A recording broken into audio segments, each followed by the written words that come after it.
on this episode of Slainte. Prince Edward Island beckons once more as I find myself drawn to Red Island Cider in Charlottetown. We'll discover what prompted this team to set out to build a sustainable cider house, pick up a new skill in the cidery, and sample some of the finest handcrafted ciders this little island has to offer.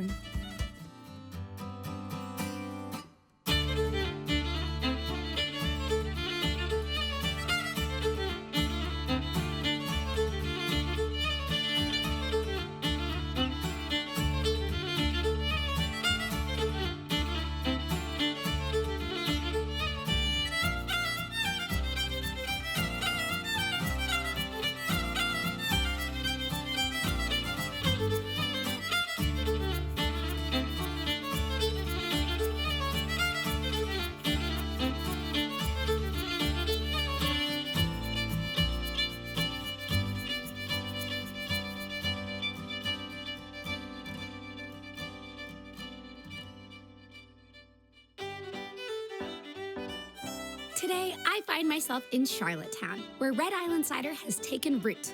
This little cider house is the byproduct of hard work and a love of locally sourced apples, which had blossomed into a bountiful expression of delicious, sustainable ciders. To find out what had first piqued his interest in cider making, I spoke to one of the founders, Robert. I grew up on this very small apple orchard in a little sort of hobby farm. It wasn't really a farm, but an acreage in PEI.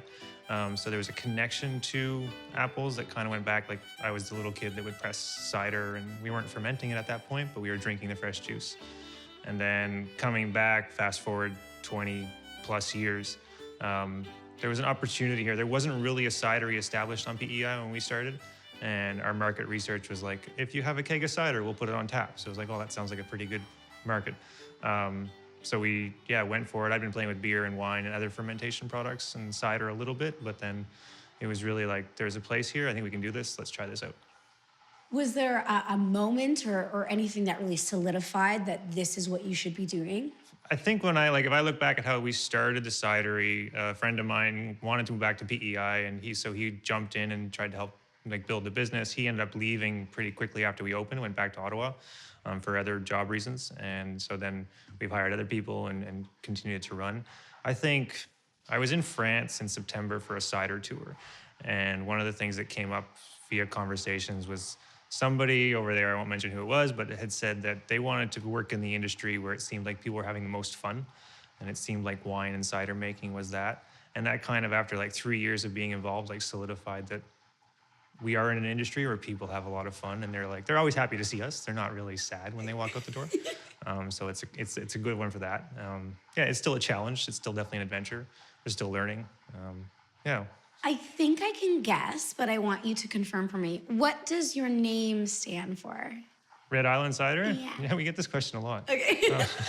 Which is weird living on the island. The soil is red. Yes. Yeah, so Red Island Cider is that, it was a choice of name that identified us as being from a place, which was really important. PEI is also a very important tourism destination, so it was about how can we create an identity around that piece so that when people do visit, it's something they'll be looking for.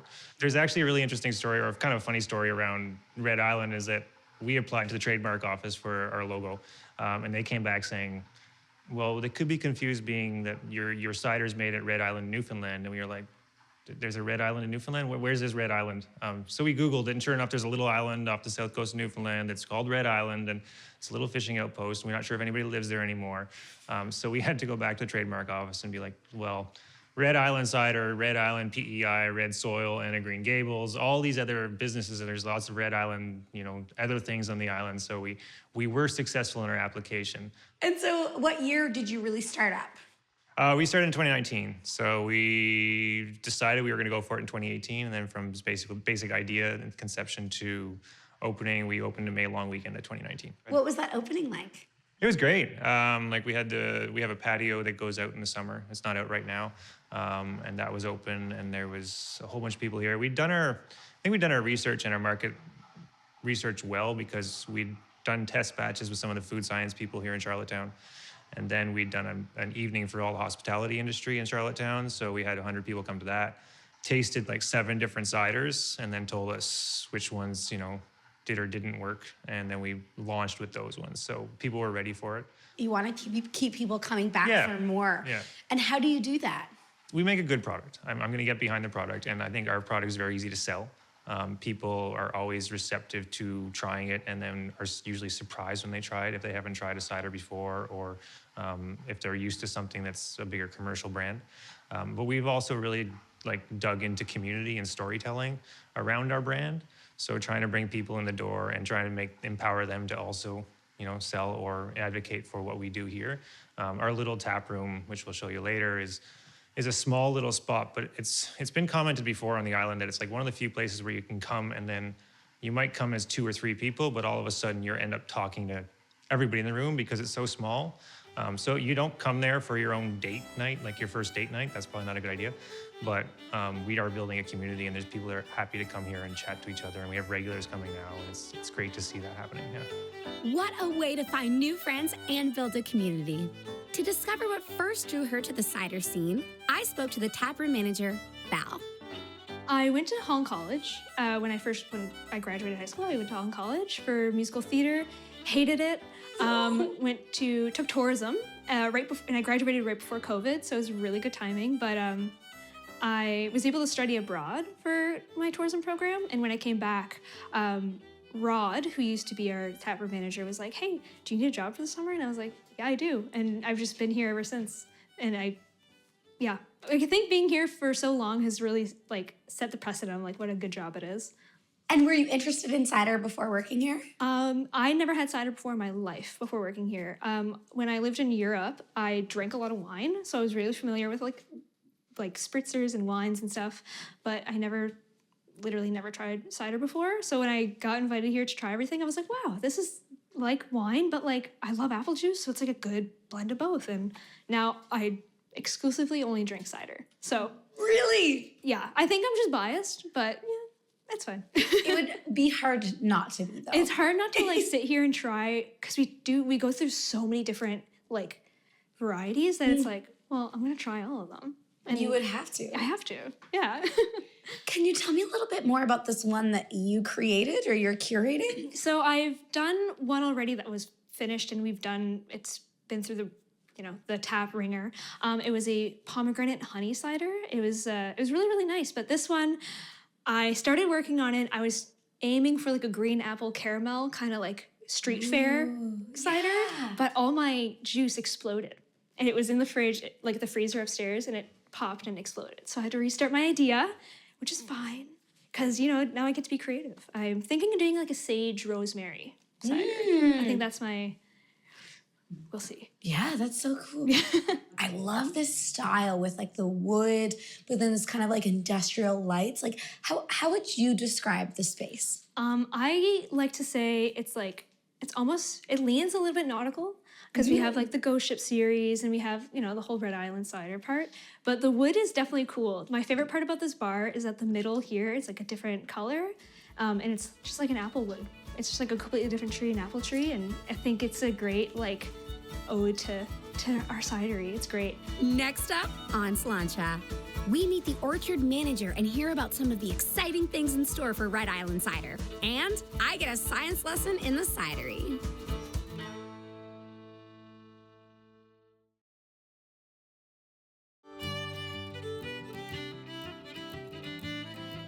Located in the beautiful port city of Charlottetown, you'll find Red Island Cider, a cider house dedicated to sustainably produce local ciders and their community. To find out what first drew her back to the island and the world of farming, I spoke with the orchard manager, Emily.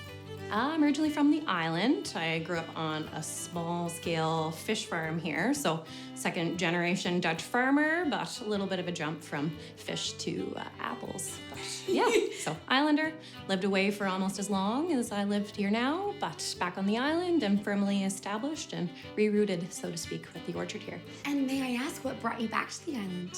Sure. I kind of had a few adventures in between when I grew up on the island on the farm and away. I lived in Tennessee. We moved down there from the farm when I was about 10, and then I came back to Canada. I did my degree at the Nova Scotia Agricultural College in Truro, and Post-graduation, really wanted to get into farming, but farming is very capital intensive. You need a lot of startup dollars typically to make something work. So I sort of struggled to find my niche a bit. I worked out west doing dairy herdsman and on some orchards in British Columbia. And then I finally came full circle back to PEI. I went to trade school on the island. I'm a Red Seal industrial electrician. So I worked in construction for about 6 years, and that sort of shift allowed me to generate capital and be able to start thinking about a farm. So very small scale. We're sort of in the discovery stage of finding out what varieties grow well in Prince Edward Island as far as cider varietals. They're not as popular as hand-eating varieties in the Maritimes. So I've got 10 different varieties that we planted in the last 3 years. And so just trying to figure out what works well for us. So I understand that, trees and apples take a bit of time to grow. So you planted these 3 years ago? Yep. And at what point are you expecting to get the apples that you're looking for? So I have 2 separate strains of trees I went with. So you can do a full dwarf, which requires trellising because the trees don't have enough structural integrity to support their apples without being on that fence trellis system. And then I also have semi-dwarf, which don't need structural support, but are less precocious and take longer to grow into fruit. So we have 200 fully dwarf varietals that I could have let go into apples this year, but we had some damage from Hurricane Fiona last year. So I decided to prune off all the blossoms this spring to make sure that they don't go into fruit and just allow them another year to catch up on their growth and make sure things look solid. So next year, I should have a small crop off of 200 trees. They're dwarf trees, so when you're thinking of a picturesque 15-foot apple tree, they're much smaller. Like I said, they rely on the trellis, so they're about 8 feet tall, and we won't let them get much taller than that just for ease of maintenance on them and working on them. And then the semi-dwarf trees will be probably another 2 to 3 years before I let them go into fruit. What a complex yet delicate process it was to maintain a proper orchard. Next, I met up with Robert in the cidery to lend a hand in part of the cider making process. Well, you came on the right day because we just got juice in. So we're going to start to ferment the juice today. But the very first thing we have to do is we measure our juice. And a couple of the main things we measure are specific gravity, which is sugar content level, and that translates into alcohol. And then pH, so that gives us an idea of the acidity. And then we're going to measure those 2 right now. So we pulled some of this juice off. And if you can pour it into that beaker until this thing starts to float. Okay.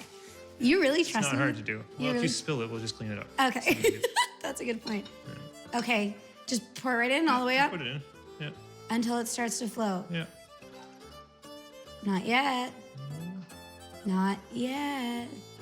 Yeah, it should be floating now. Did I put too much? Okay. See how it floats Oh, there? cool. Yeah. And why does it float? It's measuring the sugar or the density of the liquid in there. So it tells us what we can get. So if you start to read it, you can see that it's right beside, what does it say, 4, 5? Yeah. And how many lines below 4, 5? Just a couple. Yeah, so it's like a 4, 8, right? There we go. Okay, yeah. Yeah.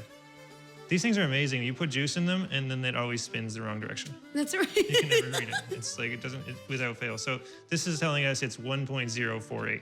So that's typically where our juice comes in at, around there, 1.045, 1.050. And that's going to translate into about 6% alcohol. Our base is made up of Cortland, Macintosh, and Northern Spy. We use other juices like a Golden Russet. We've used Cox Orange Pippin before. We use crab apples. So trying to get our hands on whatever we can. The industry in Atlantic Canada, from a cider apple perspective, is just starting. And that's when I talk about the orchard that we have coming. That's all cider apples. So that's on the way, but we're still probably 3 to 5 years away from seeing a large influx of actual cider apples, and that's going to change the cider profiles in Atlantic Canada. It's going to be neat, yeah. Oh my gosh. And I'm so curious, Robert. So when you say that you get all of these varieties of apples in, is this something that you, as a cider maker, you are looking for these specific varieties, or it's kind of what's available? Both. Okay. So like our blend that we use in our base cider is pretty specific. That's the one we keep going after, is the one we're looking for. But we have producers calling us and saying, hey, I've got 400 liters of Porter's Perfection. And I'm like, sounds great, send it over, And that's actually in that tank. Oh, really? Yeah, so that's like a really high acid crab apple with a lot of tannin, so it's a really good blender. You can blend it in with something to add more dimension to your cider. So we will go searching for apples, but we're also not, growing them, and we're not in the orchard all the time, so we're relying on the growers as well to tell us, hey, hang on a sec, we got X, do you want to try it? So we're pretty excited about what's coming, because like 400 trees of different English and French cider varieties. And then there are more and more North American varieties that people are starting to pick up on. So it's changing how the cider world is going to look. Yeah. And that's exciting. It is exciting. It's the right time to be in on it. Yeah. Perfect. Okay, I'm going to... Cheers. Cheers. Thank you. Oh my gosh, it smells so fresh.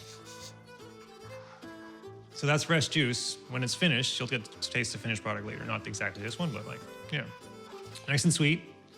Just as juice. Like, Yeah. I don't know. I've never been so excited just to have juice before, but this is so fresh and natural. Like, I can tell that this is literally this is just apples. Yep, just apples. Yeah, Oh my gosh. just apples. That Tasty, is isn't so good, though. Yeah. I would just be happy with this. I don't even need the alcohol, but we'll try your ciders too, though. Yeah.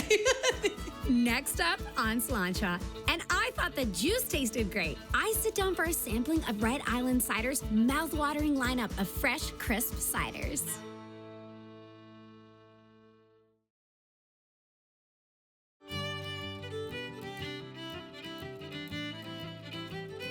Red Island Cider can be found in the seaside city of Charlottetown, Prince Edward Island. Having spent the day getting to know the exceptional staff and learning about the cider making process, Robert set me up with a proper tasting, and I was immediately blown away by just the sight of them. Beautiful, just absolutely beautiful. It makes me just want to drink them so much.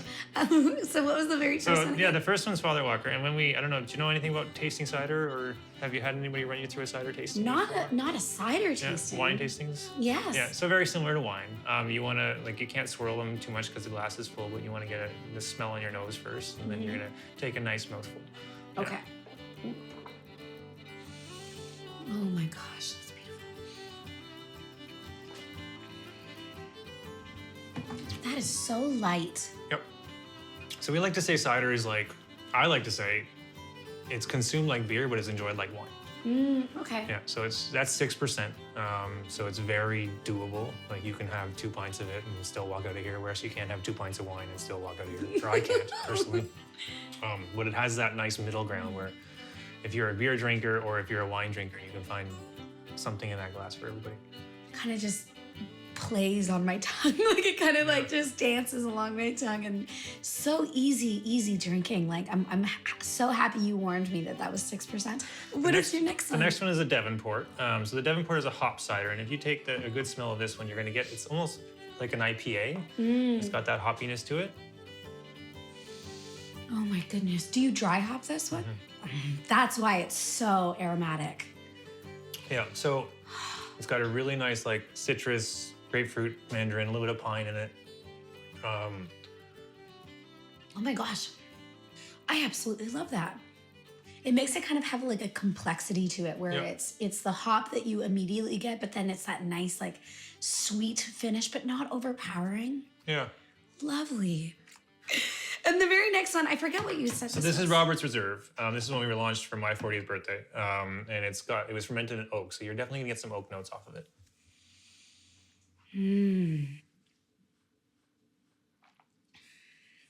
Okay, wow. When I taste it, it's so much different than actually how it smells, because it's just so complex. I love that oakiness. How long is it aged in there? Off the top of my head, it fermented, and then we left it in the barrel for about a year. And then we blended it, because when you leave it in a small barrel like that, you're gonna get a lot of oak. And it was to the point where you wouldn't want to have two. It was you just, it was nice, but it was super oaky, super butterscotch. Well, then you drink it, and it's that is so unique. Yeah, that one's 7.5%. Okay, I'm putting it right down. Okay. Thank you for telling me. The very next one has the most beautiful color to it, and I love seeing the bubbles just popping up here. What is this one again? Yeah, are you familiar with Haskaps? I know what they are, Yeah.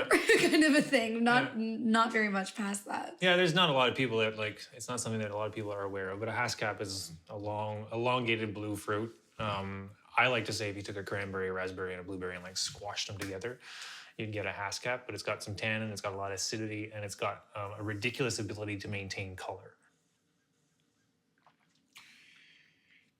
Oh my gosh. Different, yeah. A little sweeter. I know these berries are in there, or the haskap berries, but it's not the first note that hits you. You know what I mean? Yeah, I think one of our goals, when we make cider like this, is we want it to be a cider. We're not making a seltzer. We're not making something that is super fruit forward. It's a cider, and the fruits play second fiddle to the cider. Yeah. Exactly. That's exactly. And that's very similar in the next one. The last one you have is the cranberry. So we call it Brackley. And the reason we call it Brackley, you're maybe familiar with Brackley Beach on PEI. It's a very popular tourism beach. But there is actually a cranberry bog behind the beach, and it's in the national park. So as a kid, and it's my story, but lots of other people have this story, I'm sure, where they would sneak into the national park and steal cranberries, right? So it's just that connection between what can we call it versus what is it? So it's a cranberry cider. It's made with cranberries from PEI and apple juice as well. But again, you're going to notice that the cranberry is not super forward. Yeah. Okay. The color is so Yeah, it's also a very nice color. Yeah. It's just beautiful, that really light pink, but it's still so see-through.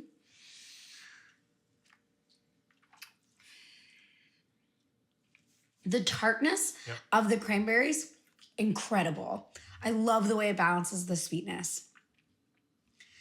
Ooh, it's a little, not puckering, but It's there. It's there, it's but there. yeah. Yeah. I really, the reason I like it is because what you nailed with the other one was that it's a cider first. And then the bitterness and the tannin, the bitterness from the cranberry hits you and you're like, oh, wait a minute, there's something else in here. And then it's, Just lovely. So good. Cool. I have one more for you. Oh, what a treat. It's a little special one here. This one sits in this nice little glass. Cute. Look at this. Where did you get this glass? I'd have to ask the person that ordered them, and I probably wouldn't tell you Because you want them for yourself. This one comes from this bottle here. So we took a cider about 4 years ago. We distilled it. We had one of the companies here distill it for us. Put it in that little barrel in the back. Let it sit there for over a year. And then we blended that in with a golden russet cider that had just started to ferment. And then we let it sit for another couple of years. So this is a 3-year project. Oh my goodness. It's enjoyed like a dessert wine. Okay. So you're gonna have when you drink it, you're gonna have an ounce of it at a time, but it's something different for sure.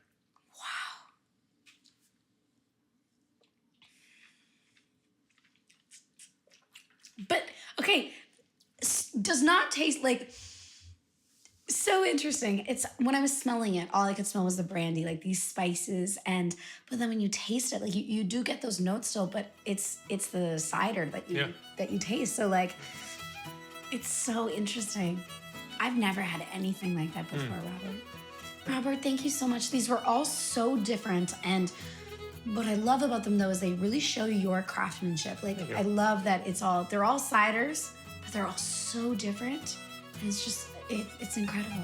Following your passion and doing what you love is always a recipe for success, and Red Island Cider in Charlottetown is no different. This community-focused cidery will knock your socks off with their bright and friendly hospitality, their commitment to quality, and of course, some of the most enticing ciders the island has to offer. So head on over to this amazing little cider bar, where new friends and fresh ciders are always on the menu.